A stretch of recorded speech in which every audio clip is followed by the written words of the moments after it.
I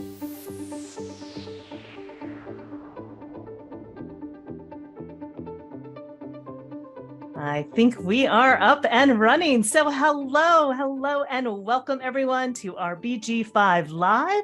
Today is October 24th, 2023. This is episode 3 of 2023. And today we are going to take a look at trait 50. We're going to take a look at values. So we're going to be taking a look at aligning our values to bring order to chaos. And again, things are shifting and changing. There's a lot of change. There's a lot of transition. There's a lot of transformation happening out in the world, along with chaos and confusion. So we're going to take a look today at really aligning ourselves to our values in order to work through that chaos. We're also going to be exploring what values mean, especially in the context of business.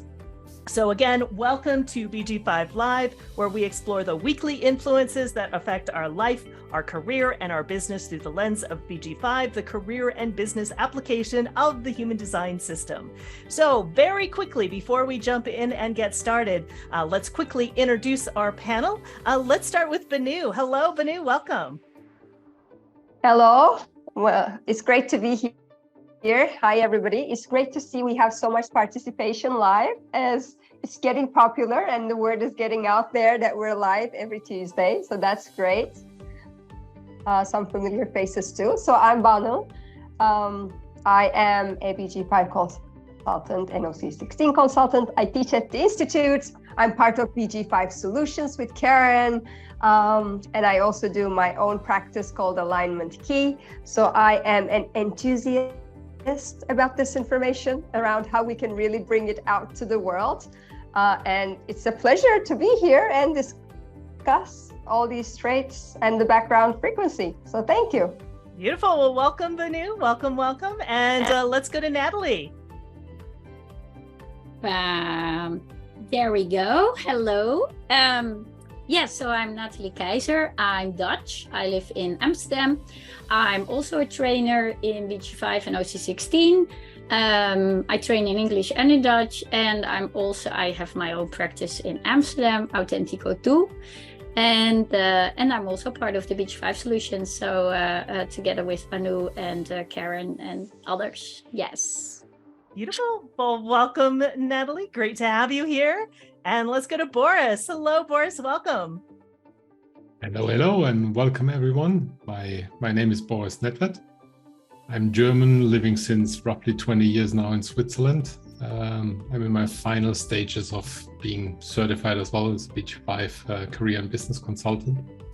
And I just love it. It's just something that changed my life, and I use it as well in my practice as human in the center. Bring the human into the power, into the strength, and put the human in the center. That's who I am.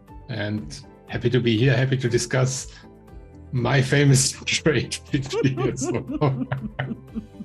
Can't wait. Yeah. Well, thank you for being here, Boris. Great to have you here. And let's go to Chris. Hey, Chris, welcome.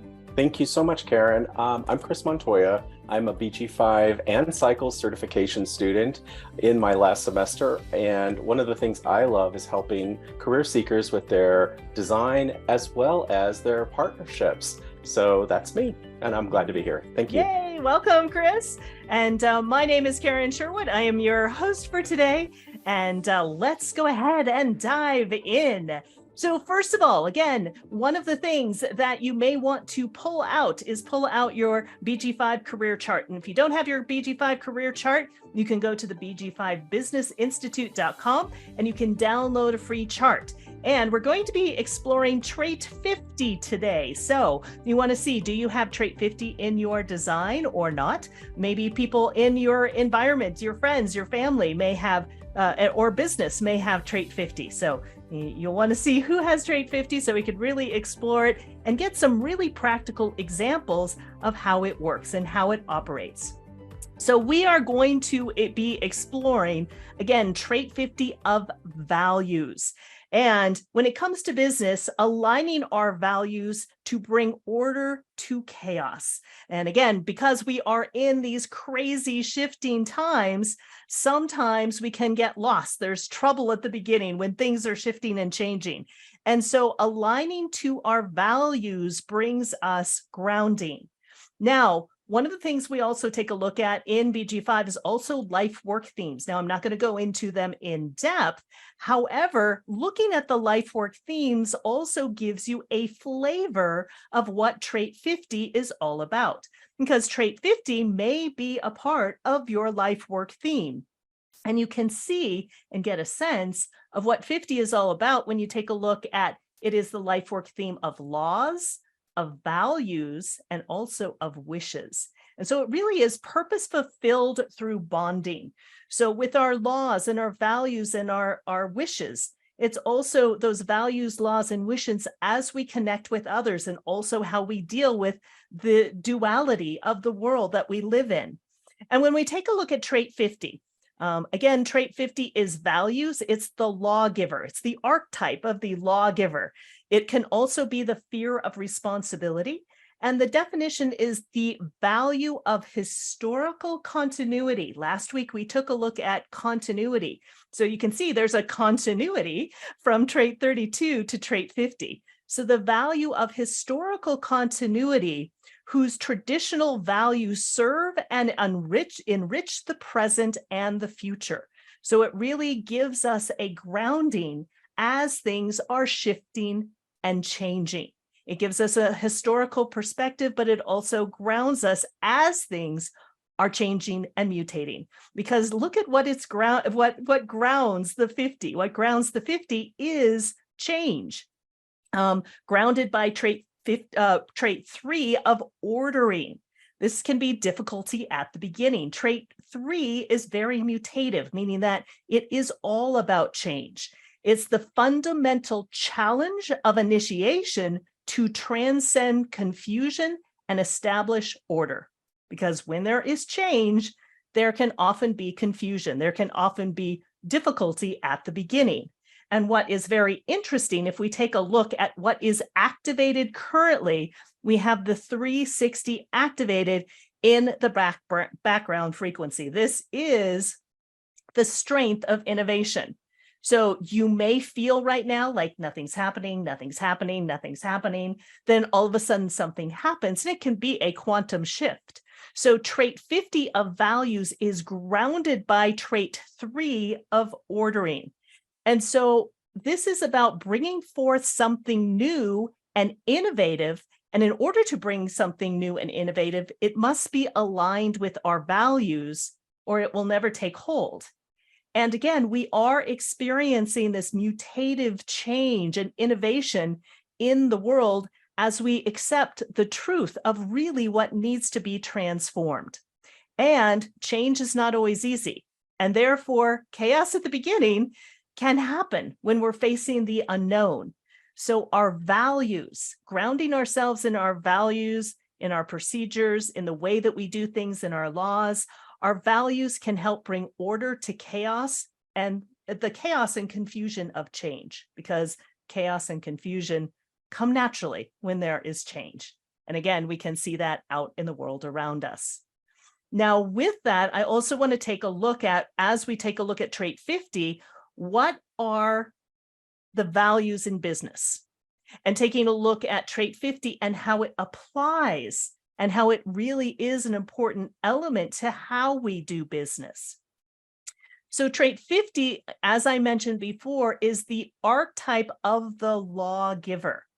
It is the root of our intelligence, and it gives us the security to move forward into the future, right? So when we have security, we're freed up to move forward into the future, even with the change and even with the chaos and even with the difficulty at the beginning.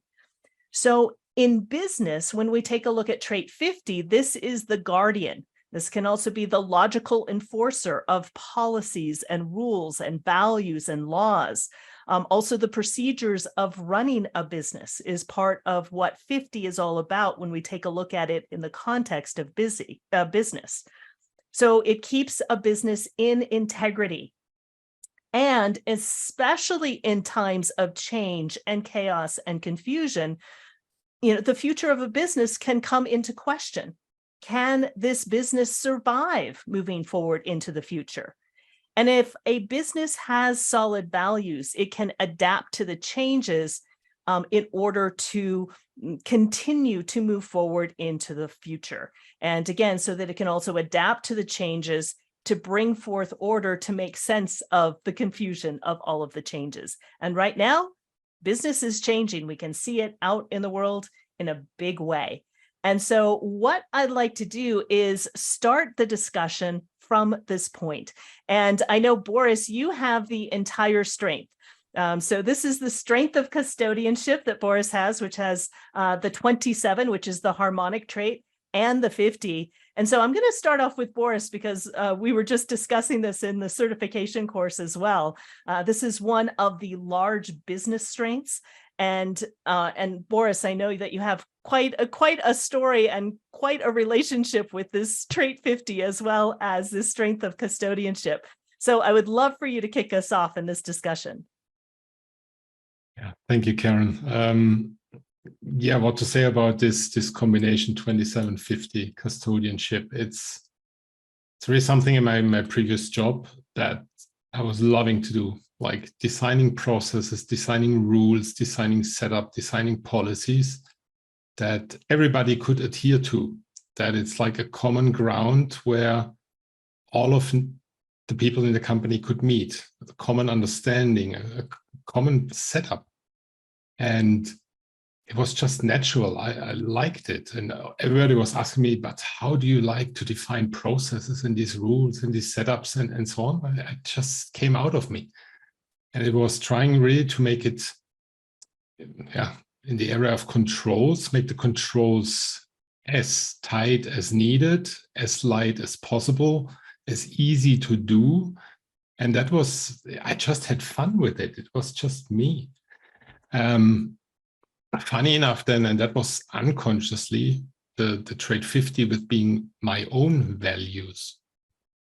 This was actually what drove me to resign from the company, because I realized that my values and the company values were not the same anymore. And that's what made me resign from the company. And I didn't know why. It just came afterwards like, wow, this is it. This is where it comes from. When I started to look into human design and BG5, it was so clear and obvious to me. And even before that, I started to do my own value ranking. Like, what is my top priority value, second, third, fourth, down to 10th position. And like every quarter or so, I was redoing it, checking, are my values still the same? And it's funny, the values on like rank 3 to 10 changed. My top two values stayed the same since a couple of years now, which is freedom and independence. And then I started, to look at my anti-values. What I hate most is actually being controlled. And being controlled is, for me, the anti-value of freedom, being in handcuffs and things like that. So that was like, my trait 50, the values are really speaking to me. And it was really subconsciously. It was not in the foreground. It was just in me. And whatever I do, I always relate to, is this right for me? Does that make sense for me? Do I feel good with that? Is it according to my integrity? I think this is, for me, trait 50, this common ground, this security, this underlying basics that are just right. And that is what I embody and I do for myself. I think that is something I expose as well to others, that let's have a common ground. From the common ground, we can start and build and transform.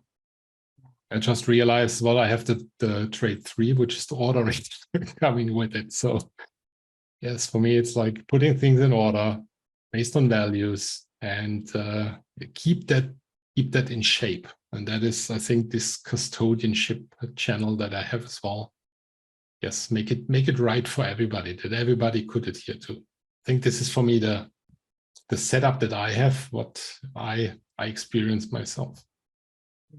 Beautiful. Well, beautifully said, Boris, and really a great example of one, how this shows up first and foremost in business, and then second, and even bigger, if you will, in your own personal life, and how important it is to align to your values in those times of change. And sometimes when things are out of alignment with your own personal values, it becomes time to change in order to adapt to the times as well. Yeah, beautifully shared, Boris. And Chris, you have trait 50, but you don't have the harmonic trait of the 27. I'm wondering how trait 50 shows up for you. Perfect. Thank you. It is part of my life work theme as well as Boris's. So it is a very, very strong trait for me. How it shows up is it's really stabilizing for me. It's how I stabilize. And it's part of the tribal circuitry, and that means that there's support there. So my focus is on supporting others, supporting the group, and supporting, the team, the family, the organization. It doesn't really matter, but really it's very normative for me. And with those norms, it's about keeping things going, being predictable and safe. How it shows up is a lot of times when I'm put into work roles, I always get tasked with doing new employee orientation so that everybody is on the same page with the cultural values, and so everybody knows what's right, what's wrong, what the policies are. And also I'm doing a lot of leadership training and development so that leaders understand how to interpret those policies and apply those to the workforce, to the culture, to the teams. And then when I work with clients, it's really listening for their values. What is their values, even the unspoken values? And are those decisions correct for them, given their values? So there's a real strong propensity there to do that. And part of this also is looking at the group culture. And I remember having an executive retreat that I facilitated for a group of people, and they did this exercise called the history walk, where each of them had to contribute a timeline aspect on the history of the organization. And it had them go back and look to see what has shifted, what was staying the same. And then we looked at it from the filter of those values. Are we living up to those values? Are we just giving it lip service? Are we espousing our values? And are we really living by them? And it was really insightful for the team. One of those things too for me is I find that I really, really dislike lip service leadership. And that's really the key for me. It's like when people are leaders and they say one thing, but they don't follow through on it. There's no integrity, or there's a lack of integrity in their actions. That can be a real hot button for me with this particular trait, because I try to embody my own integrity and hold myself accountable for the responsibility that's been placed on me or that I've selected myself. And usually with the 3, this comes for me as corporate initiatives, like when I work in a large group. That 3 is like sort of always asking us to look at the initiatives that are changing to keep the business going. So there's this dance that happens between the 3 and the 50. The 50 is like, follow the rules, make sure you know the norms, don't get out of line, so on and so forth. But the 3 is saying, but the business has to grow. It has to develop. It has to be relevant in the marketplace. So it is a dance and a balancing act with that. And part of this is, something I think that the 50 has as a bias, which is this bias of reciprocity. And, and why I say it's a bias is because people who don't have this particular trait may not really see that how the guardian of the values of the group really efficiently runs is, we lead and we give to the group, but they should be in return contributing as well in support of that group. So those are just a couple of things that I notice, like living out the 50 in my own design. And it's unconscious for me. So a lot of times it's automatic, it just happens. And it's not always calculated and forethought in my own personality. Yeah, brilliant, Chris. And again, you can hear from both what Boris shared and what Chris shared as well, is that these values really provide security, really provide this solid foundation to know how everything is supposed to operate. And both of them mentioned as well how much it contributes to the integrity of the business and the importance of integrity in leadership as well. Brilliantly shared. Now, Banu, you have the harmonic trait on the other side. You have the 27 and you don't have the 50. So I'm curious for you how that shows up for you and your relationship with the 50 and having trait 27 here on the other end, but not having trait 50. Right. So I was saying, so the 27 and the 50, although they form one strength, they work quite differently, especially in corporate settings. And then the 27 is more about the nourishment and it's more about recognition. And I think when during my tenure at the corporate world, being a role model to my team and being a leader, this is how I led mainly. By recognizing my people, making sure they have everything they need so they can contribute to the success of the business, and not having the 50. I'm not that much about, let's enforce these rules. If anybody steps out of it, things will break. I never enforced it through that way, though I do believe, of course, they're needed in that sense. Yeah, but then you have your because of your design, you do things in a certain way. And that was my way. And I do also have the 3. So always thinking about, what's next and innovation and bringing new things into the business through more encouragement, let's say, and through more recognition in that sense. A few more words on the 50. I think it's very important because the 50 also, not only is it the values, bringing the security, but it's also the logical intelligence that's within an organization as well. And that's also very important in that sense. When we start speaking about bigger organizations and the WA and what we call the OC16, it becomes this intelligence part of it as well. Maybe we'll talk a little more later on around these. I'll just stop now and then I'll speak again. Yeah, beautiful. Let me give the word to others as well. Yes. Thank you so much, Banu. And let's check in with Natalie. Now, Natalie and I don't have either end, so we don't have any of the strength. But I would love to hear from your experience, Natalie, how the 50 shows up for you. Yeah, it's a difficult one. I was thinking, what do I have to share? So I don't have it. So if you please could go back to the slide with the 50. I'm just thinking about business, right?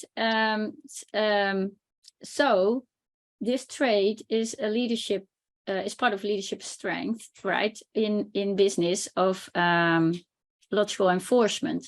And I do have logical enforcement in my design. That's my only strength, right? So the department that the 50 is leading and quote unquote policing, because they keep the business in integrity. I understand that. That is my thing, right? So I have the 52.9, which is part of the circuitry, which is my channel of my strength of concentration. And I have the 18, which is a very strong one. I have it twice in my design, and literally just, this past 2 months, or a month ago, we had a human design symposium here in the Netherlands. And I got an amazing insight about my 18 because it's in my truth and transformation. And I got a big part of the lesson just in a wild mind writing workshop. Anyways, so I get the 50. I get why it's good to have certain rules, to have certain regulations, right? Not so much to then be able to police to say, and you're not good, but it is to keep the community together, to be able to operate with so many people, because it's about large organizations and really large organizations, like think about multinationals, right? So companies that have office buildings with 3,000 people in it or something. I think about that. It could be as small as 10. But really, when you are so many people, you need to have like certain types of that everybody knows, what is allowed, what's not allowed, and you can then harmoniously live together, right? So that's what the 50 is about. They know what is of value and what is not, and what we have to maintain and what can be changed. As we evolve as human beings, and also in the way we collaborate and work together. And then with my 18, I'm helping the 50 kind of policing around, here's somebody or a department or whatever that's kind of getting off track, we should get them back. And not so much to then tell them, you get a fine and you have to go to the prison or whatever. No, it just gives the opportunity to correct themselves and to understand that if you have this kind of behavior, it will not work within an organization. The organization becomes dysfunctional if we leave you doing that. Yeah. So you can either stay and adjust your behavior, or you can leave, right? But so if it operates correctly and healthy, that's how it should operate. Now, of course, we have seen the extremes of how the 50 can behave in a not self manner, and really police just for the sake of policing, and especially in the last few years, I should say since 2020, we've seen extreme examples and all over, and that it's just out of control, and that's actually what we see now breaking down, right? So but if we, so just to give an example, which I find so powerful when we are in the OC16 course and we talk about this, an extreme example of how you can use it kind of in a manipulative way is like what was happening in World War II, and what was possible for Hitler to do, and why a whole continent followed. Why would you do that? If you ask any sane person today, you would say, I wouldn't do that. But yeah, we have no choice. If you are in the war, if you are in this energy, it's what happens. You get, your individuality gets taken over by the war energy. So that's a very bad way, negative way of using it. But if you use it in a healthy way, and we're going there, right? So the way that it has been misused is it won't have any, is losing ground, right? The tribal energy is falling away. So so what I just shared is how to use it in a healthy way, right? To be able to operate together, to know kind of, what are the boundaries, and not so much to set a rule for rule's sake, but what are the boundaries so that it can operate harmoniously. Yeah, exactly. So yeah, I do understand the energy of it, and I function in, how do you say that, in service of the 50 a lot in my design. And so yeah, beautiful. Yeah, thank you so much for sharing that, Natalie.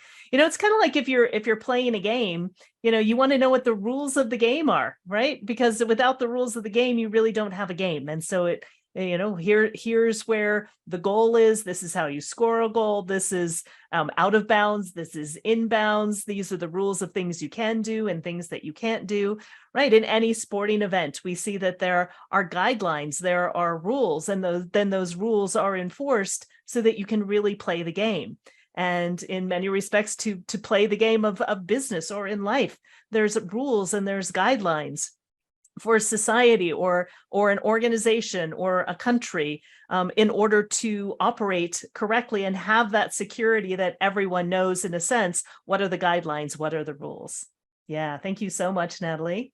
And yeah, and Lorraine. Hey, Lorraine, it's great to have you join us.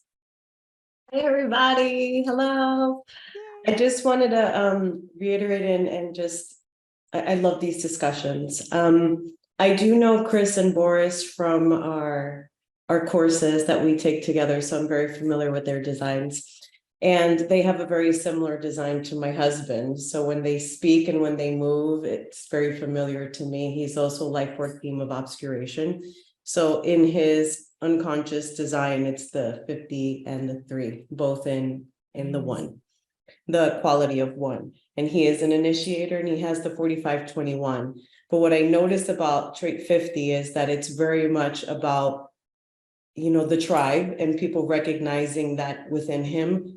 And because I have a bias, obviously he's my husband, I think the world of him, but it's just because he naturally moves and does things in the correct way, right? Despite, even if people aren't looking, he always does the right thing. And he always is the one to encourage, lead, and educate as well of what the rules are of certain things. And he's very successful in the corporate world because of it. He's the director of one of his large territories, because he does bring that influence of what the rules are or how to operate.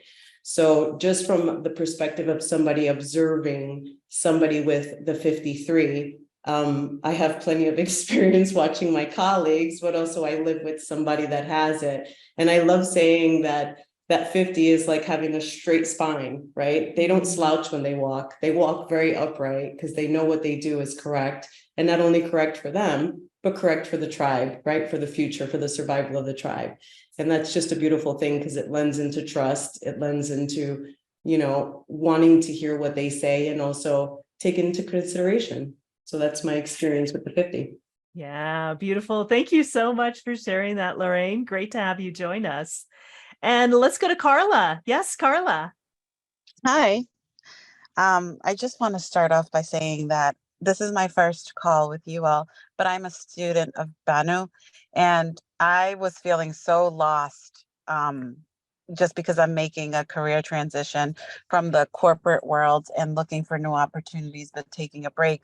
And then I suddenly felt like, oh, it's the transit. This is why I feel this way, and confusion and kind of really, like Boris said, you know, what do I really value? And just feeling at a standstill, like things are really moving slow. And then I was like, oh, it's moving slow because it's not really aligned with my values. I'm looking for opportunities because of, you know, monetary success or something like that. So I just want to say thank you. This is so helpful. I have trait 50 with the second quality, unconscious, and I also have the channel of transformation. So I'm very driven, and I have that pressure to really not just rise up myself, but also bring everybody with me. And sometimes that's to my own detriment because I really am principles driven. And it wasn't until I discovered human design and BG5 that I was like, oh, it's because this is how I'm designed to be. But really like facing that opposition, right? Or the defense of, who are you? And I always get tasked. Whenever I go to a company, I work in healthcare and social care management and health equity. So everybody's really interested in these new buzzwords and we can conquer the community. And I'm like, well, what are your policies saying? And then everyone's like, policy? What are you talking about? I'm like, well, what are we saying we're doing? Or they'll make up things about, well, the people that we're serving, they feel like this, or they're not doing this. And I'm like, let's ask them, you know, let's have an advisory board and ask them themselves. And I think it was Chris that said, you know, I'm adverse to lip service or performative work. So I kind of always withdraw because it's like,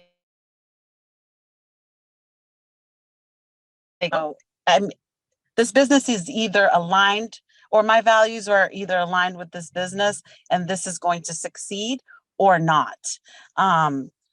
But I always am the person who's tasked with like regulatory, and I'm like, I don't want to do this. Like, this is not what I want to do. Or policy development, policy alignment. And it's just really hard because the rest of the group has to be in alignment as well, rather than trying to sound smart or trying to really be saviors, right, in certain fields. Or, we're going to do this for our own satisfaction. So it was just really helpful to hear everyone's experience, because I used to feel like I was crazy. I was like, why do I care so much? Like, they don't care. And when I get into the WA, it's really, the opposition is like really strong, which deters me. And then I was like, well, I don't have to work in a bigger group. I can do, because when I work in a smaller group, it's more efficient and I'm more impactful. Like, I can make more or affect change more. So it's just really helpful hearing everyone and their stories and experiences, because it just boils down to like, wow, I can't even control this. This is unconscious, and I'm becoming more aware of it. And I also have the 3 unconscious. So it's the whole theme of like making sure that whatever I have the energy to finish whatever I start, and really like dedicating myself to whatever I'm doing, if it's correct for me or not. So yeah, I just wanted to share that. And I thank everyone for sharing their experiences as well, because it's very helpful to me. Yes, thank you so much, Carla. I love what you brought to the surface. And also, again, sometimes when we have particular traits, we're like, why am I always like that? Why do I always do that? And is there something wrong with me? Sometimes we can see that. But when we see what is present in our design, that it comes naturally, that we often get called out for it, and that we can really appreciate the beauty of how it operates and really what we bring to the table, both personally and professionally. It's very, very powerful. Thank you so much, Carla. I loved having you share. Thank you. Yes, yes. And yes, Boris. Actually, so interesting to listen to Carla, to Banu, Natalie, Chris before, and me having this channel, this strength, and to hear just the tonality of how you speak and what you think of values. It's so imminent that there is a difference. What Natalie said is like, yeah, I'm supporting sometimes I don't understand, but I do support. It's like, yes, I don't understand the values, they must be there, but don't really get it why. And then as well, I see the comment in the chat from Blanca, like she has straight 50 and she's the first one to break the rules, like a 3-5 public role. It's so funny. Me as well. I break rules. If they do not make sense for me, I break rules because they're not my rules. It's always I come first. It must be right for me. Because then I can like, quote, quote, impose these rules to others. And this is what I was doing as well as my job. I was the global head of internal controls for IT. I was doing all the control setup. What needs to be controlled for what system and how. So I was giving the rules. And having worked in IT before as well, I wanted to make sure that they are as less burdensome as possible, but achieve the control target and leave enough freedom and space for the other people executing the controls. So this is for me what is in this like 2750 combination. Like values should be there, they should be treated, these policies and rules should be there that a large company can live, because it was a multinational company and more than 100,000 employees. And I was globally responsible for everything in that domain. And I was doing that and always like scrutinizing as well the controls. Do they make sense? Are they still valid? Isn't there a better way of doing it? How can I like make it the least burdensome for the people? but they have to be there. And then like squeezing down, okay, not for this system, not for this system, but for that. And that was something as well I was absolutely trusted for. The company just trusted me. I had this leadership in all of that. I was changing as well to a new way of doing it, to a new approach of doing it that was just different. I think this is for me the listening as well and the reading of the chat, and it's a different way of talking. I hate to be controlled. My first value is freedom. My anti-value is being controlled. So I hate it. But at the same time, I say it must be there that the community can live together based on a certain basic agreement. Like we all stick to, I don't run around and shoot any other person. I mean, that's a rule as well. It's a law. And that is, I think, what quote, quote, has to be there, that a community could live together, work together, that everybody behaves in a certain manner, because otherwise it's like Wild West. So it was, yeah, great fun to listen and my own interpretation, my own wording and things like that, and how subtle differences there are. It's amazing. Yeah, it really is incredible. I love it. Yes, and Chris. Yeah, I just wanted to add this in here because everything I'm hearing is leading me to this aspect of trait 50 in this conversation, which is that we like to scrutinize what we think is corrupt or unjust. And, you know, a lot of times in my history, I've had to do mediation and termination on the job. And that's just part of this particular trait. And, you know, whether it was like doing, putting people back on a performance plan or actually firing them, or even firing, like Boris said earlier, my boss, the company I worked for, I had to fire them from my work life. And I think that that's a really interesting aspect, because Natalie was talking about, you know, power shifts that can go unchecked, right, with this trait. But the other side of it is like I'm constantly auditing, you know, is the organization I'm working with, are they on track? Are they getting me to stay on track? Can I follow their lead? Or are they going sideways and I need to figure out how to either put them back on track or exit the train, so to speak. You know, so there is that. And I just want to say the last piece is that for me, because this is part of the survival instinct, it can be so heavy sometimes that I can miss the fun and enjoyment that is happening around me. I really sometimes get very jealous of the other side with emotional intelligence, where there can be playfulness, there can be drama, there can be enjoyment, there can be intimacy. Sometimes it's just like, gotta survive. And that's my design, because I have a lot of those traits activated in the survival instinct. But once in a while, I can laugh and enjoy a good joke with the group. So anyway, I just wanted to put that in there, that corrective nature is always operating as well. Yes. Beautifully shared, Chris. Thank you so much. And yes, Rebecca. Hi. I think I was resonating a lot with Boris's last share about breaking the rules. I do have the 50, it's unconscious. And a few things came up. One is I believe that the values have to be based in integrity. And even if they shift, they still have to come from a place of integrity. But then also, now I'm looking at my life and going, who made that rule? Now I'll give you an example. There's a couple of examples. One is, why is it's practically a law that you have to walk on the right side of the sidewalk? Because whenever I try to walk on the left, people freak out. And I'm left-handed, so it's natural to walk on the left, but oh, no, that's not a rule you can break. And then, but I do anyway. And then, because now I'm into just pushing against the rules. And then also, I didn't realize there are so many rules of marriage. I had no idea.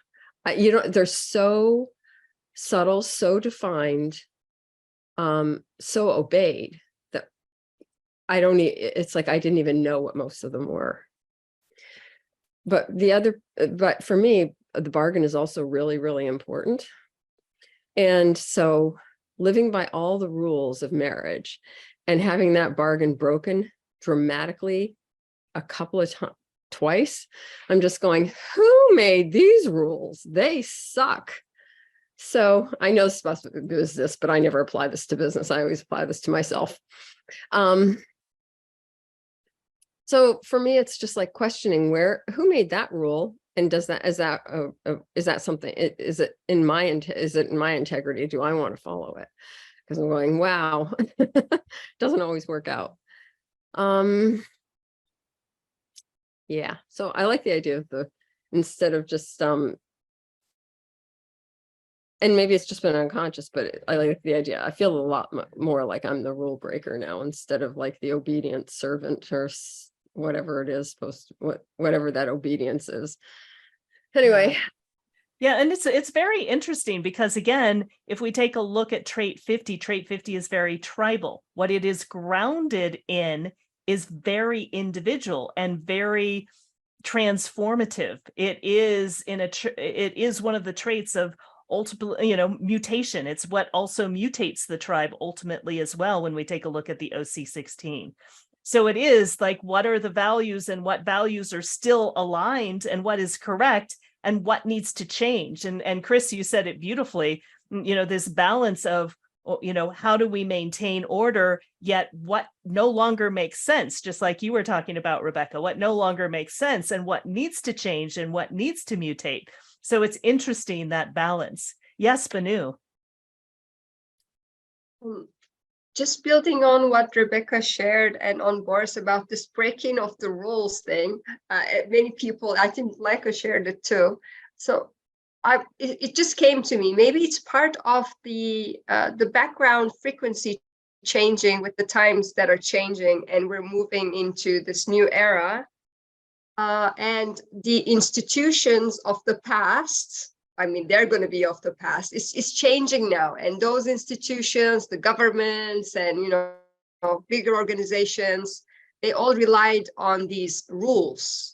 Yes, they made the rules, and everybody would obey them. Now we're moving into the era of the individual now, and now people are questioning, who made those rules, and why do we have to abide by them? And we're also seeing a lot of people in power across the world also breaking the rules for their own desires or their own whatever they want as well. So people are questioning more now. That I think that might be the reason why we're questioning it more and breaking the rules a little bit as well. I love that. Yeah, absolutely. And Danielle.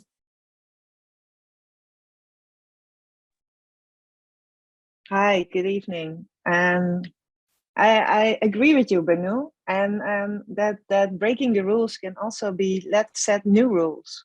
I have 50 unconscious, and I know that I like to know what's going on and what are the rules we can play with, and if they're not there, I always say, let's put them out there. And people say, but why do we need that? I said, well, like you guys all saying, the tribal, everybody knows what I call it the highway is, so that 80% of processes or rules or whatever can be followed. And then 20% we can take the back road. But if everybody takes the back road, then we don't know anymore where we're going. So we need a process, we need a rule to know that everybody is going the same direction. And of course, we have a couple who do a different direction, but they always end up there.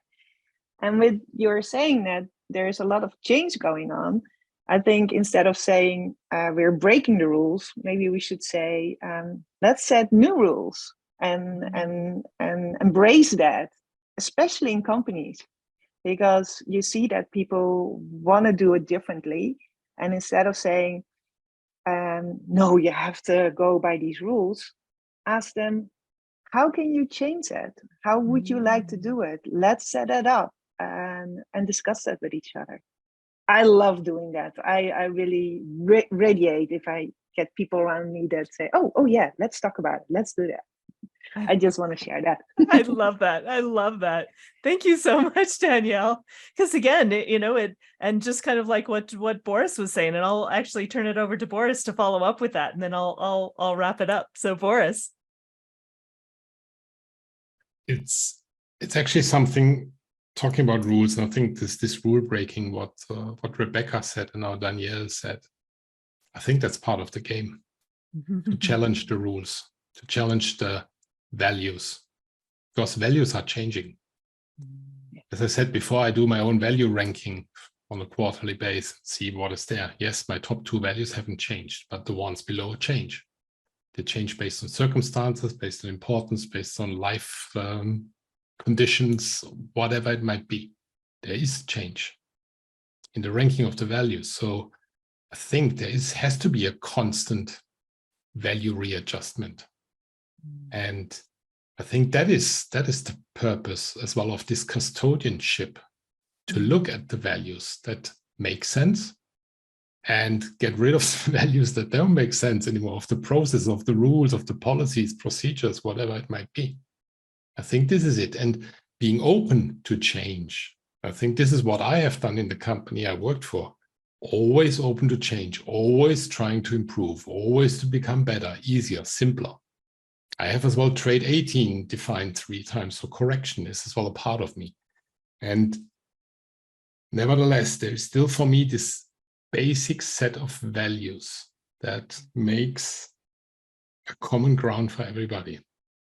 And what I see as well is this proliferation of rules and exceptions and whatever. I'm just thinking about what happened in the last 3 to 4 years, all the rules that were put in place. I asked myself as well, okay, how far would I go before I go, for example, to jail? Because I was not following the rules that were there. Jail would endanger my top number 1 value, freedom. This is where I would sacrifice.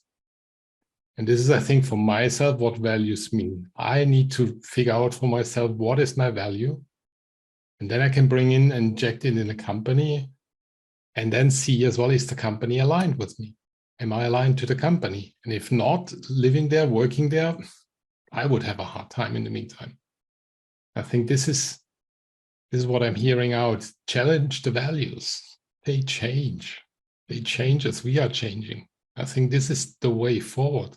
There is this transformative change piece inside. Must be for me. Otherwise, we'll be stuck in the old ages, and it cannot be. So I think this is what I just want to summarize. And yes, please rattle the values. It makes a lot of sense to me. Yes. I absolutely love it. Amazing, amazing discussion. Thank you, everyone that participated. This was so incredibly rich, and I hope that each of you got a lot of value out of this discussion. Not only the rules, but also breaking the rules and transforming the rules. Again, that recognizing that we are in a time of change, but also recognizing that values are important for us personally. What are our personal values? Does it align to the values of the company or the corporation that we work with or not? Taking a look at when there are rules that don't make sense anymore, how can we transform them? Yet also there has to be some kind of rule collectively that we follow in general to keep everybody on the same page and moving forward. So again, it's an interesting paradox, if you will, of this keeping control and the rules and the policies and the values, yet at the same time with the 3 mutating and changing them so that we can adapt as times adapt. And we are definitely in these massive shifting times. And as Boris was saying, taking a look at, and I love what you said, Boris, in what is your own values, and writing down what your values are and what are those things that no matter what, sticking to your values, especially when things are uncertain, when things are changing, really grounding yourself in what you value. And aligning to your values can help you make sense of this disorder and chaos as things shift and as things change. So again, amazing discussion. And if you are new to BG5, we welcome you and we invite you to join one of our foundation courses. The foundation course is the perfect place to start. You can still join Banu's course that just started in October, beginning of October. And then we have several courses starting in January. So I'm going to be teaching a foundation course in January. So would love to have you join me. We also have it in Romanian. We also have it in Chinese. So we also have it in many different languages as well. So we'd love to have you join us for the foundation course. We've mentioned OC16 several times today. I'm also teaching large business dynamics. So if you are a BG5 consultant and you want to know a little bit more about how larger organizations operate, would love to have you join me in the OC16. It's 3 semesters, so it's over the course of the year. So would love to have you join me. And also, we have strategy sessions, so you can do that with any of our consultants if you want to just kind of get a flavor of what BG5 is. You also get a report as well. So in a sense, you pay a little bit more for a report, but then you also get a one-on-one with one of our instructors. So, and again, it's in multiple languages as well. So invite you to take a part and check out what BG5 has to offer and learn about it in a deeper way that you can really transform your life, transform your business, and ultimately transform the world. So it has been so great to have everyone here. I invite you to join us next week. Next week, we're going to be exploring trait 44 of alertness, and we're going to take a look at the alertness for material success. So invite you all to join us next week. As we continue to explore the different traits. And so we are going to sign off for today. So thank you again, everyone that joined us live in our Zoom room. If you do want to contribute and you want to share your own experience, make sure you sign up and join us live in our Zoom room. We're also live on Facebook. You can also see the recordings on YouTube and other platforms as well. So again, thank you. Amazing, amazing, rich discussion. Thank you to everyone. If you want to unmute yourself and sign off, we will sign off for today and we'll see you all next week. Thanks, everyone. Bye-bye. Bye-bye. Thanks, everybody. Thank you. Bye, everyone. Bye. Have a great day.